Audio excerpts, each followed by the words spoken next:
IPO तो ऐसा खास पेशकश, हमारी कोशिश ये रहती है कि आपको सही निर्णय लेने में हम मदद कर सकें।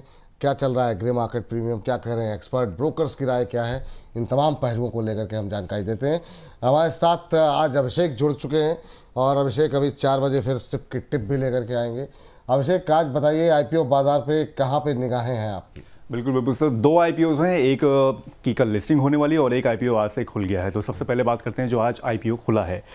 Gujarat kidney and super speciality IPO है और जैसे कि नाम भी बोल रहा है कि super speciality health care services में ये कंपनी डील करती है और बहुत ज़्यादा पुरानी कंपनी नहीं है, साल 2019 में ही ये इनकॉर्पोरेट हुई है।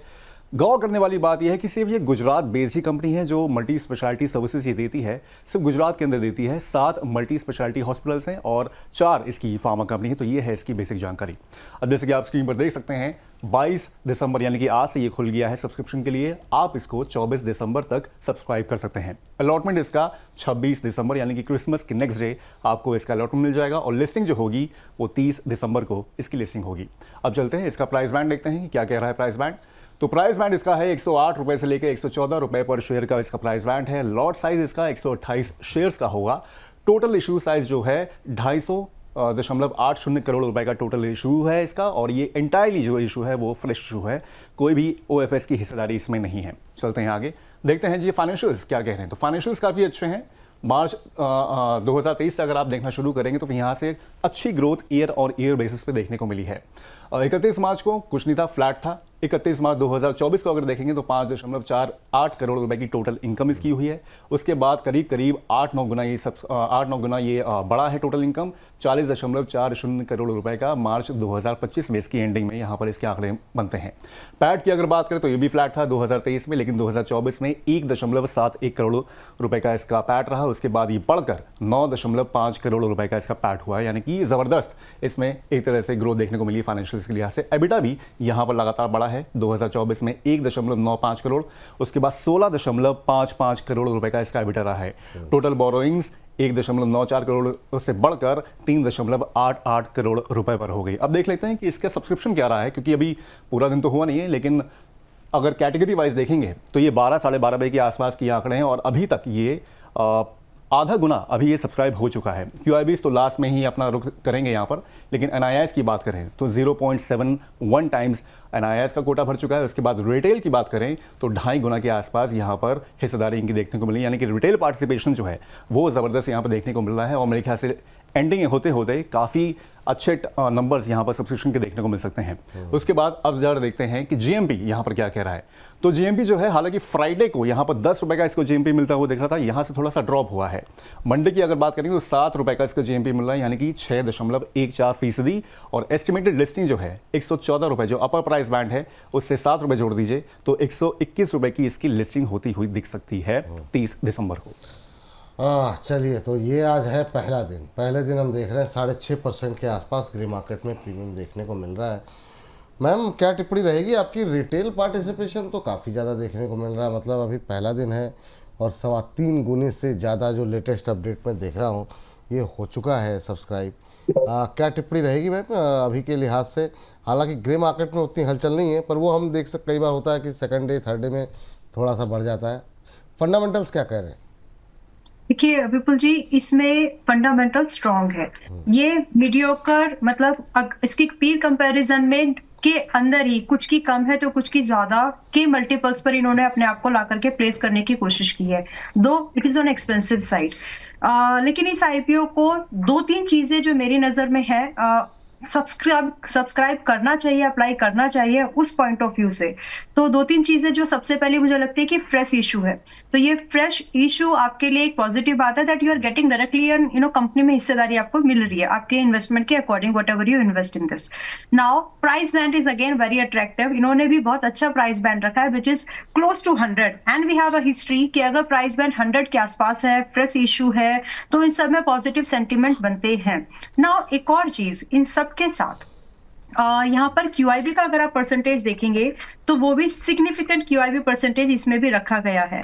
और साथ में एक और चीज ये कि कंपनी के 2-3 चीजें हमें इस बिजनेस में हमेशा देखनी होती है कि इसका ROC क्या है। और जो मार्जिन्स पर ये कंपनी काम कर रही है क्या वो पीर से ज्यादा है या अच्छी है।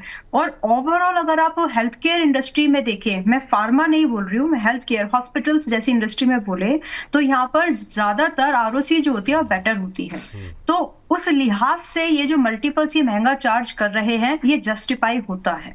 नाउ इन फ्यूचर कि अगर मैं इसमें सिर्फ एक पॉइंट ये देखूं कि क्या इसमें प्रीमियम लिस्टिंग हो सकती है इन सारे एस्पेक्ट्स को मिला दें तो yes, very very possible. Price band भी अट्रैक्टिव है। और एक और चीज फ्यूचर इन्वेस्टमेंट के हिसाब से कि क्या मैं इसको प्राइमरी मार्केट में खरीद के अगर बहुत ज्यादा कभी अगर मौका मिला तो क्या हम इसको सेकेंडरी मार्केट में खरीद कर इन्वेस्टमेंट कर सकते हैं। फॉर दैट यस, रीजन क्योंकि किडनी फेलियर डायलिसिस एक ऐसी बीमारी है जो भारत में एक अच्छे पेस पर, मतलब इसको मैं अच्छा वर्ड तो देना ही नहीं चाहती, एक बहुत तेज पेस पर बढ़ रही है। वन, दूसरा ये एक्सपेंडेबल बिजनेस है, मतलब जो सेटअप आपके पास में यहाँ पर है वही सेटअप आपको दूसरी सिटीज में जाकर के सिर्फ लगाना है। सो वो स्पेशलाइजेशन जो आपकी है उस स्पेशलाइजेशन को यूज करने के लिए मार्केट ऑलरेडी है, अलग अलग सिटीज में, टीयर्स में, टीयर 2 में, टीयर 3 में लोग हैं, तो आप अपने इसको एक्सपेंड कर सकते हो बहुत आसानी से। तो फ्यूचर प्रोस्पेक्ट एक्सपेंडेबल लगता है, एक्सपेंशन बहुत आसान है इसमें। यस, बहुत सारे रेगुलेटरी थिंग होते हैं जो कि एक कोई भी हॉस्पिटल जिसका प्रायर एक्सपीरियंस है वो इस चीज को अच्छे से मैनेज कर सकता है। Now investment point of view से एंड लिस्टिंग गेन प्रोस्पेक्ट से भी इसमें एप्लीकेशन बनती है। इनफैक्ट बाय चांस अगर आपकी प्रीमियम लिस्टिंग बहुत ज्यादा नहीं हुई, विश्व जैसी नहीं हो गई या फिर अर्बन क्लैप जैसी लिस्टिंग नहीं हो गई, तो भी आप इसको सेकेंडरी मार्केट में रख सकते हैं ताकि ये और अच्छा परफॉर्म कर सके। बिकॉज इन माय ओपिनियन ये सेकेंडरी मार्केट में अगर बहुत ज्यादा लिस्टिंग गेन नहीं भी मिला, मतलब बहुत ज्यादा, मैंने कुछ कंपनीज के नाम दिए हैं उससे कंपेयर करिएगा, परसेंटेज नहीं बता रही हूं मैं, तो भी हम उसको और ग्रोथ के लिए 1 2 3 4 दिन और सेकेंडरी मार्केट में भी रख सकते हैं। So from my side for application fundamental point of view से लिस्टिंग के लिए भी एंड आपके ग्रोथ के लिए भी, यानी इन्वेस्टमेंट के लिए भी अच्छी बेट है, इसको मिस नहीं करना चाहिए। चलिए, ये बात यहाँ पर निकल के आई है। मोटी मोटी बात ये है कि अगर आप इस आईपीओ में मन बना रहे हैं तो बिल्कुल बना सकते हैं, आप निवेश कर सकते हैं। अगर आपका लिस्टिंग गेन के लिए अप्लाई कर रहे हैं तो भी कर सकते हैं, छोटा बड़ा बहुत बड़ा नहीं तो आपको लिस्टिंग गेन भी मिल सकता है। इन्वेस्टमेंट का रुख अगर करना चाह रहे हैं तो बिल्कुल निवेश भी कर सकते हैं। और अगर फ्लैट लिस्टिंग होती है और आपको आईपीओ नहीं मिला है तो आप सेकेंडरी मार्केट से भी इसे खरीद सकते हैं। यही कहा मैम आपने? हाँ, बहुत ज्यादा ऊपर के भाव पे नहीं खरीदना, क्योंकि प्रीमियम लिस्टिंग की एक्सपेक्टेशन है मुझे। तो अगर बहुत ही ज्यादा प्रीमियम लिस्टिंग हो गई तो फिर आप ये आईपीओ फिर महंगा हो जाएगा। सेक्टर से बहुत ज्यादा महंगा होने पर प्रॉफिट बुकिंग एक्सपीरियंस होती है, बहुत सिंपल से, इसमें बहुत ज्यादा दिमाग लगाने की जरूरत नहीं है। तो अगर प्रीमियम लिस्टिंग बहुत उम्दा हो गई तो रुकिएगा ताकि एक अच्छा एंट्री आपको मिल सके। चलिए ठीक है, ये बात हो गई। अब जब ये लिस्ट होगा तब फिर देखा जाएगा, इस पर और डिटेल में बातचीत होगी और आगे भी इस आईपीओ को लेकर हम लोग बातचीत करते रहेंगे। अभी 2 दिन बाकी हैं, लेकिन कल एक लिस्टिंग होने वाली है और किस तरह की लिस्टिंग हो सकती है। आजकल काफ़ी ज़्यादा लिस्टिंग के दिन सवालों की झड़ी रहती है अभिषेक, क्योंकि आपने देखा हाल फिलहाल में किस तरीके की, चाहे वो ग्रो हो या फिर मीशो हो, सब में काफ़ी अच्छा मोमेंटम बनता हुआ दिखाई दिया। तो अभी ऐसे में देखा हमने, क्या टिप्पणी रहेगी अभी कल कौन सा जिनके नाम आपने लिए उसमें कम से कम उनको ग्रे मार्केट में अच्छा प्रीमियम मिलता हुआ दिख रहा था। इसमें तो मतलब फ्लैट 0% इसको प्रीमियम मिलता दिख रहा है। नाम है KSH इंटरनेशनल आईपीओ, जो कि मैग्नेट वाइंडिंग वायर्स से लार्जेस्ट मैन्युफैक्चरर है, 3rd लार्जेस्ट मैन्युफैक्चरर है और देश की सबसे बड़ी एक्सपोर्टर कंपनियों में से एक है, मतलब वाइंडिंग वायर्स के मामले में। और जिस सेक्टर्स में ये करती है, मतलब सप्लाई करती है, उसमें पावर है, रिन्यूएबल्स है, रेलवेज है, ऑटोमोटिव है और इंडस्ट्रियल सेक्टर्स में ये सप्लाई होते हैं। तो यहाँ पर इससे सबसे बड़ी डिमांड होती है। फाइनेंशियल्स इसके अच्छे थे, लेकिन सब्सक्रिप्शन में ये कन्वर्ट नहीं हो पाया। जैसे कि आप देख सकते हैं 1 गुना भी पूरा ये सब्सक्राइब नहीं हुआ है, फुली सब्सक्राइब भी यहाँ पर नहीं हुआ है। QIBs नहीं, थोड़ा सा यहाँ पर इंटरेस्ट दिखाया, 1.06 टाइम्स यहाँ पर सब्सक्राइब हुआ है। NIIs 0.42 टाइम्स, यानी कि आधा गुना से भी कम। और रिटेल का जो कोटा है वो भी 1 गुना पूरा सब्सक्राइब नहीं हो पाया है, 0.86 टाइम्स ही ये सब्सक्राइब हुआ है। वहीं अगर GMP की बात करेंगे, जैसे कि मैंने शुरुआत में बोला कि यहाँ पर इसको फ्लैट प्रीमियम मिलता हुआ दिख रहा है, 0%, कुछ भी नहीं मिल रहा है यहाँ पर। यानी कि जो लिस्टिंग प्राइस होगी, जो इशू प्राइस है 384 रुपये का, उसी के आसपास ही यहाँ पर इसकी लिस्टिंग होती हुई दिख रही है। बाकी जब लिस्टिंग होगी कल तब देखते हैं क्या होता है। मैम, सुस्त लिस्टिंग की एक्सपेक्टेशन, रिस्पॉन्स भी बहुत अग्रेसिव, बहुत आक्रामक नहीं मिला। क्या लग रहा है आपको, अगर सुस्त लिस्टिंग हो रही है तो फिर क्या जो लोगों को आईपीओ नहीं मिला हालांकि मुझे लगता है इस पर तो पार्टिसिपेट ही नहीं किया गया, तो मिलेगा क्या? तो अभी क्या करना चाहिए, क्या कल खरीदना चाहिए? कल के मार्केट में अगर आपको डिस्काउंट पर मिल रहा है तो खरीद लेना चाहिए। रीजन उसका सिंपल सा एक है, देखिए भारत में इसका क्यों इसमें उतना उत्साह नहीं दिख पा रहा है। मैग्नेट को लेकर के हमारी डिपेंडेंसी चाइनीज मार्केट के ऊपर है, और अगर वहां से सप्लाई में डिस्ट्रप्शन हुआ तो जो कंपनीज इस बिजनेस में जिनके लिए ये रॉ मटेरियल है, जिन कंपनीज के लिए वो रॉ मटेरियल का काम करता है, तो उनके लिए ये सप्लाई में एक प्रॉब्लमेटिक कंडीशन होती है, and that's what market is experiencing और analysing in this stock. So that is what here now. But अगर मैं फ्यूचर प्रोस्पेक्ट को देखूं उठा करके, तो क्या यही सिचुएशन आगे भी बनी रहेगी?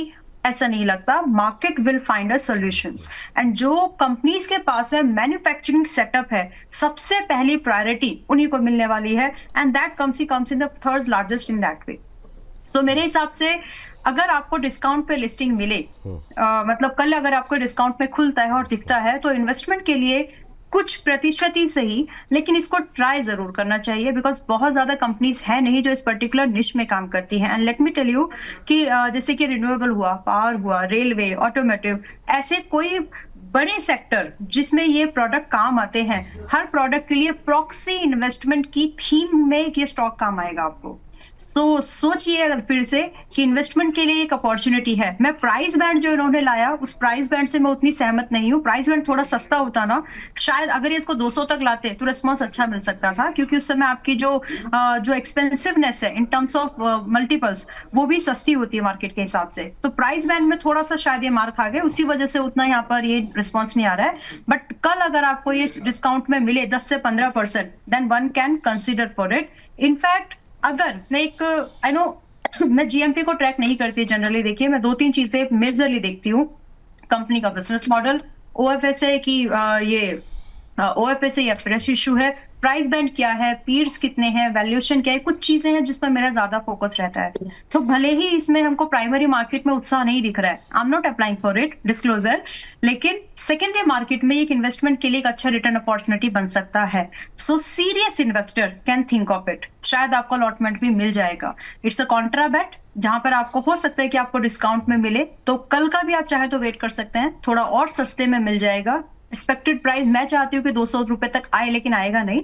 जो भी आपको कल डिस्काउंट मिले, कल परसों, आप उसमें एंट्री बना सकते हैं। अगर आपके अंदर है थोड़ा सा पेशेंस कि प्राइमरी मार्केट में भी आप पैसा लगा करके 10 से 15% का डिस्काउंट झेल सकते हो, प्राइमरी रूट के थ्रू भी जा सकते हैं। बट इट इज ऑब्वियस कि कल शायद डिस्काउंट में ही लिस्टिंग हो, तो आप वेट भी कर सकते हैं। चलिए ठीक है, तो ये बात है यहाँ पर केएसएच इंटरनेशनल को लेकर के।